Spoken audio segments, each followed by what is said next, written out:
Hi, today I'll be tying one of the many interesting flies in this book by Les Johnson. The book is out of print now, but you can still find the occasional used copy, like this really nice signed one I've got. And the fly that caught my eye is this one here, the James Peach. It's credited to a fellow called James Schmidt, who says it's his most productive sea-run cutty pattern. Fished on the beach using an intermediate line and quick short strips, which is how I've been fishing it, and it certainly works. So here's the fly, and I'll be the first to admit it's quite an unlikely looking colour scheme, but like I say, it works. I particularly like the fact there's no tail, which cuts down on the number of short strikes and means more hookups. So let's get started. The recipe calls for Mustad 34011 hooks, which aren't available under that name anymore, so now they're S74 SNP, exact same hook as before, and I'm using size 6 as the original recipe calls for. First I'm going to pinch down the barb, which we're required to do in Washington when fishing for salmon and sea-run cutthroat trout. Get that in the vise. So the thread I'm using is Ultra Thread 140 in fluorescent chartreuse. And I'm going to start immediately behind the eye and create a nice thread base to the bend of the hook.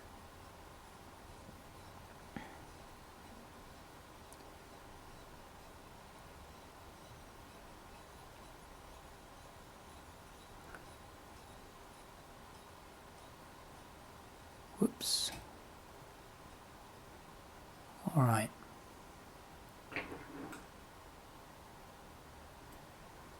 Then I'm going to take a short piece of fine silver wire, this one.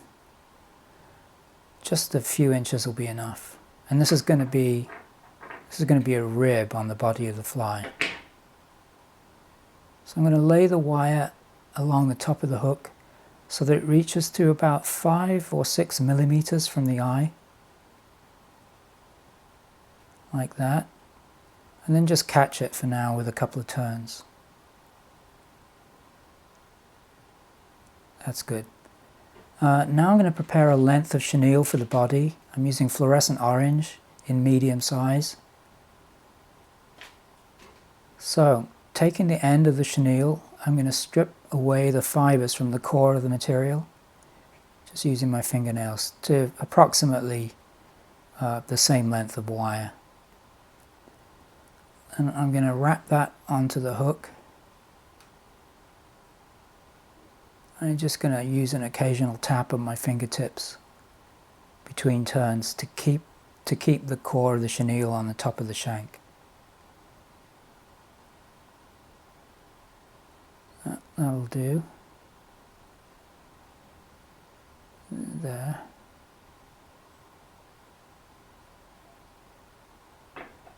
Okay, then trim away the excess. Now I'll tightly wrap the chenille onto the hook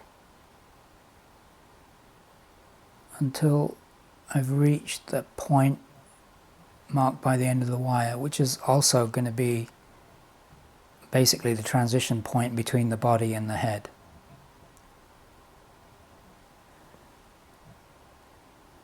Okay, so now trap the chenille, take a few tight turns, brush back the fibers as you make those wraps. Cut it off. Now go back and take your wire and wind that onto the hook in the reverse direction to the chenille. This will add some resilience to the fly. And to me, 7 turns seems about right.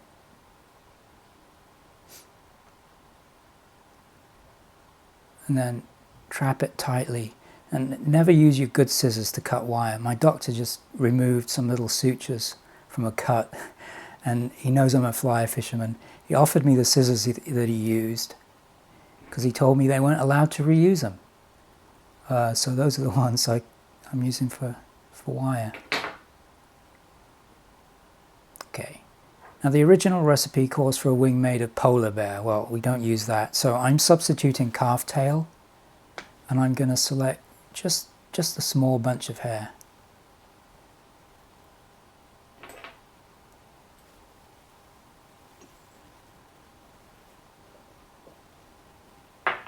This is what I'm starting with, and I'm going to grab hold of the tips and pull out and discard the short hairs and that little wayward hair there. So we want the tail to project to just about level with the back of the hook bend, so I'm going to measure it to that. Cut the butts off level, and I'm going to add some extra wax because the hair is very slippery and this will help the thread to grip. I'm going to place the tips at an angle onto the shank. Take my time to get it right. And then make an initial loose wrap around the hair and then pull up tight. Then continue to make several more wraps to secure the hair. And continue to wrap right up to the eye of the hook. I'm going to top the wing with 4 strands of silver crystal flash. So take a single strand and cut it in half.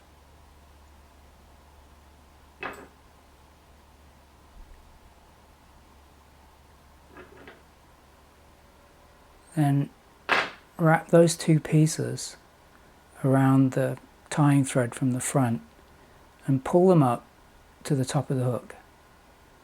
And keeping them in place, you just wrap back to secure them.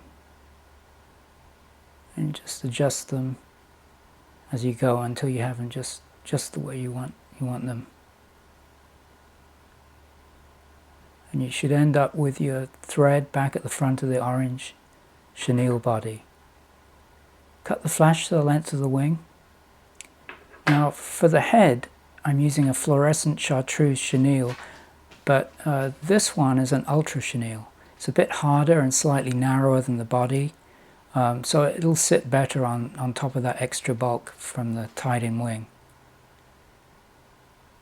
Like before, I'm going to strip about 5 millimeters of that fiber from the core, like that.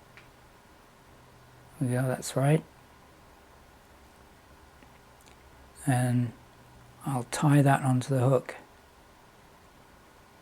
wrapping the thread right up to the eye. I have a bit too much wax on there, never mind. Big glob of it. So the recipe is specific about 4 turns, so that's what I'm going to do.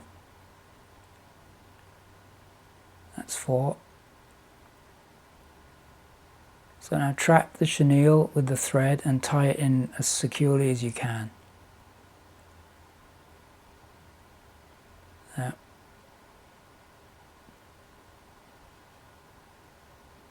So cut the excess away closely.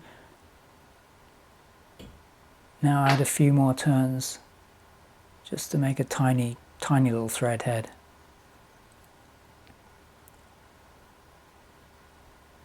That looks okay to me.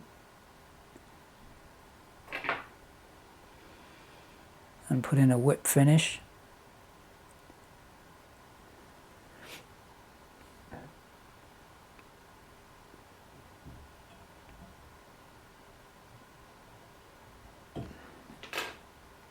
And I'm going to finish with a small dab of Sally Hansen's, hard as nails, applied right to that whip finish knot, just to keep everything good. Okay, there it is, the James Peach. So if you tie this and you have any success with it, please let me know, won't you, by leaving a comment. So thanks for watching and good luck.